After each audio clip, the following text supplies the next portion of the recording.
Hello Internet, this is Ewan Spence and ESC Insight calling. Well, that's been an interesting few days.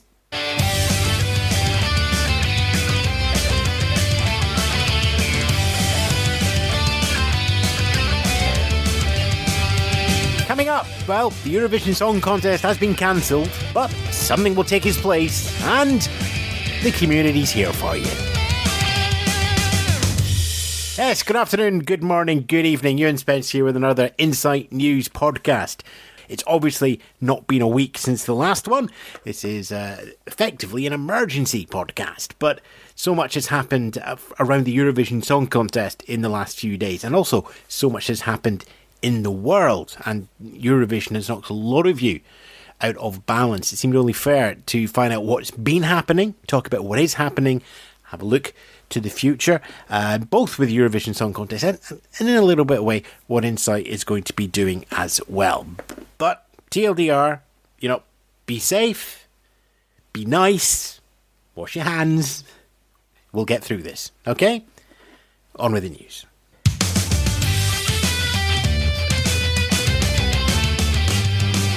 Just realised I don't have a sort of slower paced jingle that would have been more appropriate there. But anyway, yes, the Eurovision Song Contest 2020 has been cancelled. It's been widely reported in the media, so it's unlikely that you will have missed the news.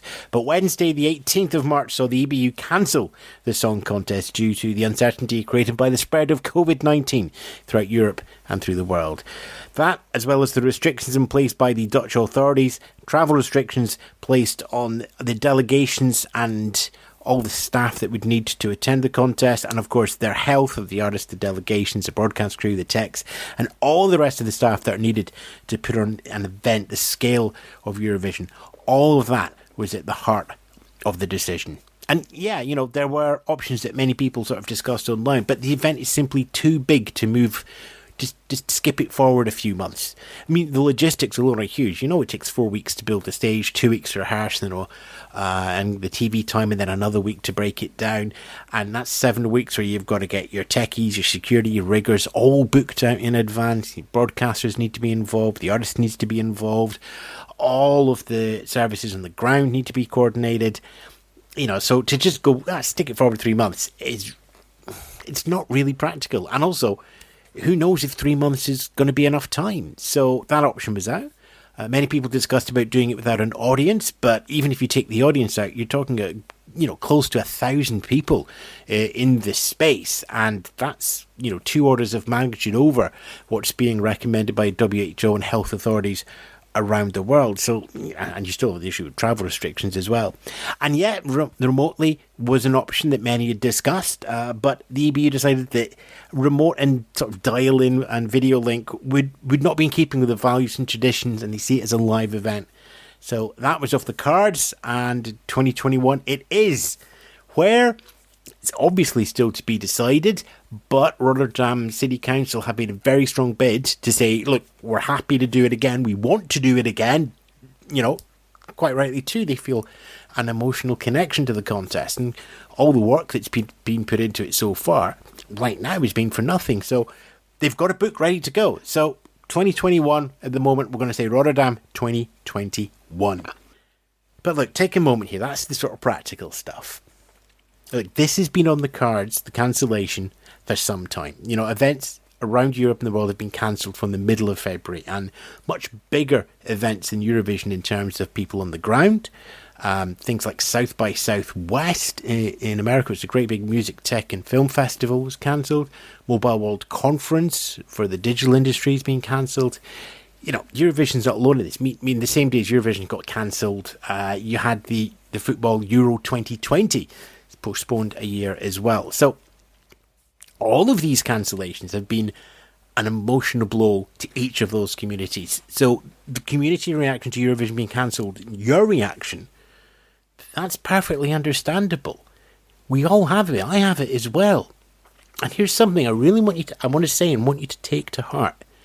It's okay to grieve. We've all lost something very special. For many of you, this might be the first time that the scale of coronavirus has hit you head on. Yeah, it's been talked about in the news. Yep, there's social distancing. But to actually bring it right up close onto your doorstep with Eurovision being cancelled, it's going to hurt. I appreciate that.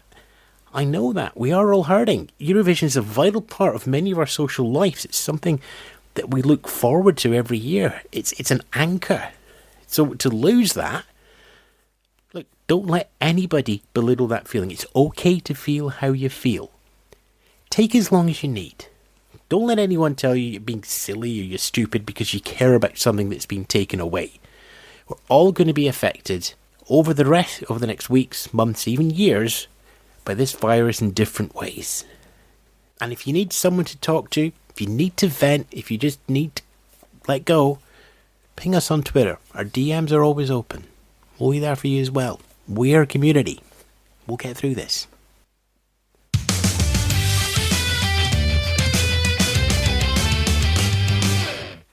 Just before I went into the recording booth to do this podcast, the EBU made 2 linked announcements.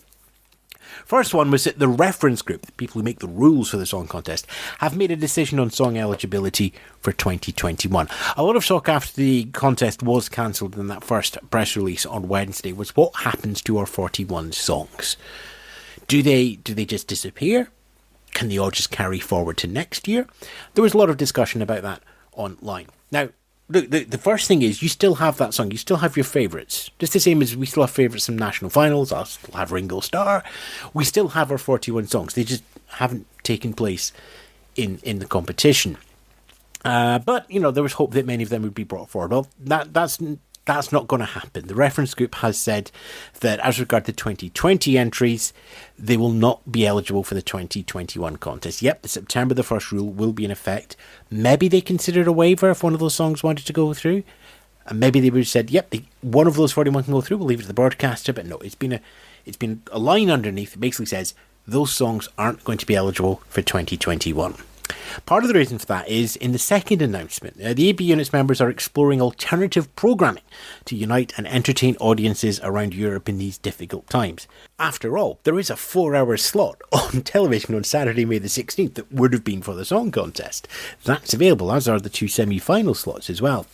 So something is going to be in there, and that show is going to honour the songs and the artists chosen for 2020. So they are going to get that moment on stage across Europe. This idea of a show to, bring Europe together, which is wonderful, Eurovision, has been pushed for by quite a few people, notably Thomas Schreiber, who'd committed German TV to using that time slot for something Eurovision related, even if it was just going to be Germany on their own. Now, that's not the case now. It now appears to be something that's Europe-wide. I mean, slight diversion. It's worth noting that broadcasters are really going to need a lot more programming hours now. Filming of many shows is going to be cut back. Wednesday not only saw Eurovision cancelled and the Euros cancelled, also saw the BBC cancel EastEnders in terms of the filming and cutting back on the number of episodes so they can sort of ration those out. Box sets are becoming, more box sets are coming online in streaming services, the iPlayer, Netflix, Amazon Prime. Although I have noticed today that Reuters reporting that all those streaming services are bringing it down to SD just to sort of make sure there's enough bandwidth for everybody who's self-isolating. So, and there's more programming going on. There's more factual programming being made, more educational programs for children who are not able to go to school, and more lifestyle programs to deal with the lifestyle that we're all facing over the next couple of months. So having that big 4-hour show of Europe coming together in May, a sort of bright beacon of light entertainment, it's going to be really nice. So it looks like we're going to have a show. Now, it's just not the show we were expecting. It's not the song contest. It's going to be more like a song showcase. But what it will be, how we cover it here at Insight, how the rest of the community covers it, everything that sits around it, we don't know yet. Got something to look forward to. It's going to keep us engaged. It's hopefully going to keep you engaged as well over the next few weeks. So that space you have in a diary for Saturday, May the 16th, keep it there. We're going to use it.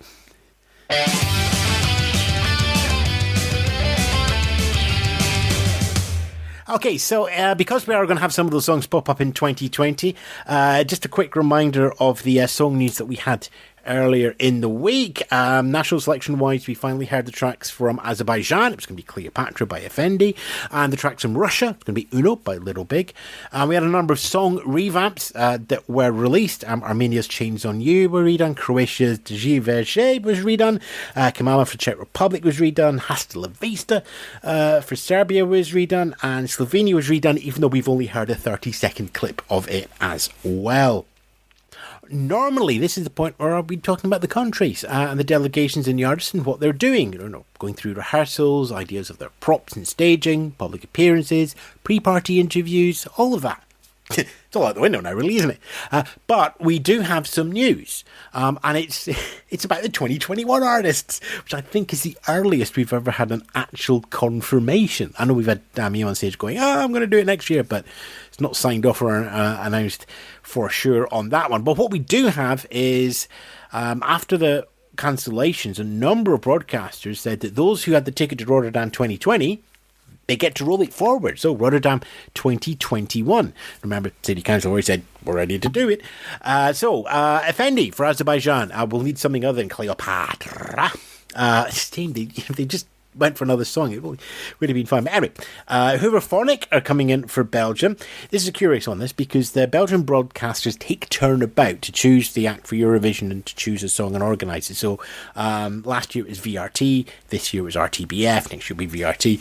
So RTBF were the broadcaster who chose Hooverphonic, but Hooverphonic, RTBF and VRT have all agreed that Hooverphonic will go forward again next year. VRT will be organising, RTBF, but they've done the right thing there. Hooverphonic will go forward. The band is suggesting they might do something a little bit more up-tempo for 2021. Georgia, Tonika Piani is coming back. Greece and Stefania is coming back. The Netherlands, Jean-Hugh McCroy will still get the honour of singing on home soil in 2021. And Blas Canto for Spain will be coming back. Jon's Tears, Switzerland, and Goa for Ukraine. They are all coming back to the Eurovision Song Contest next year. As are we all.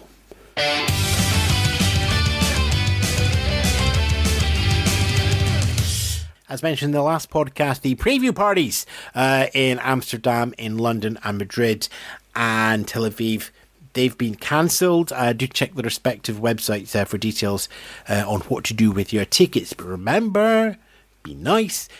Everything is up in the air right moment. The world is in upheaval. So it will all work out in the wash. Just give it a little bit of time. And the same actually goes for the tickets for the song contest itself. Chances are there's going to be an option to roll the tickets forward if you want them. Glastonbury was also cancelled on Wednesday.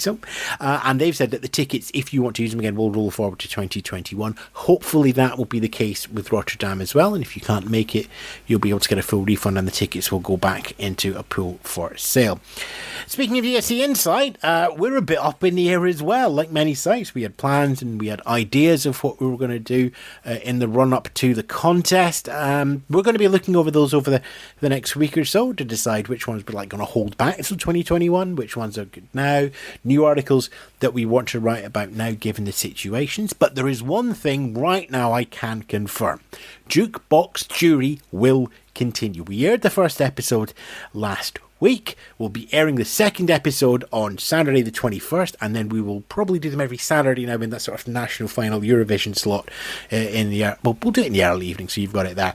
We'll be running them right through. All 8 episodes will be going out. It's going to be a bit alternative universe science fiction-y because we're going to look at the songs as if Eurovision was still running. And to be fair, we've already recorded a bundle of the shows with Eurovision still running. So we're going to keep that running throughout the entire show. Think of it as our way to honour the songs as well.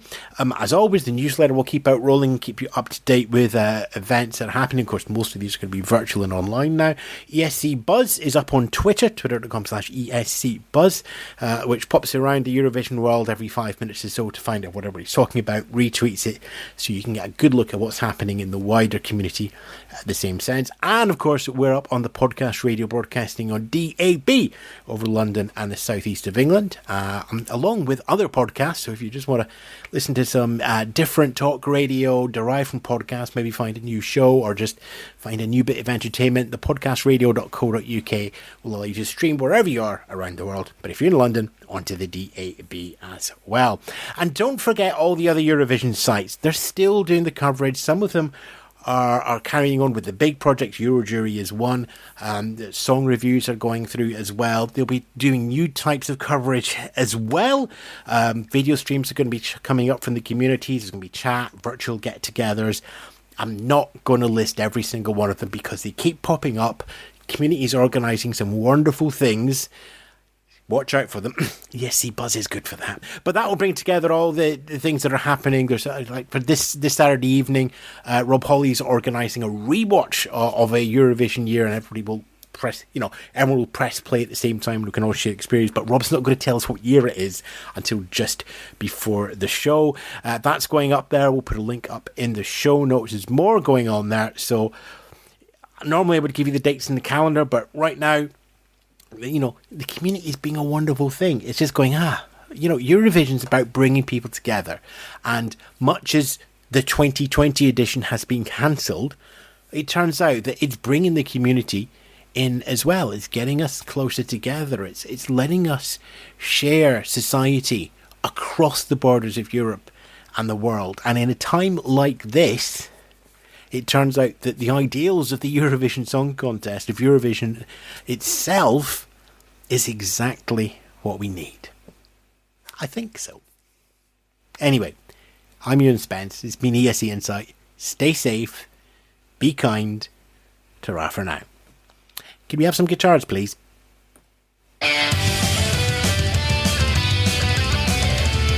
ESC Insight News podcast this Friday was hosted and written by Ewan Spence. www.escinsight.com.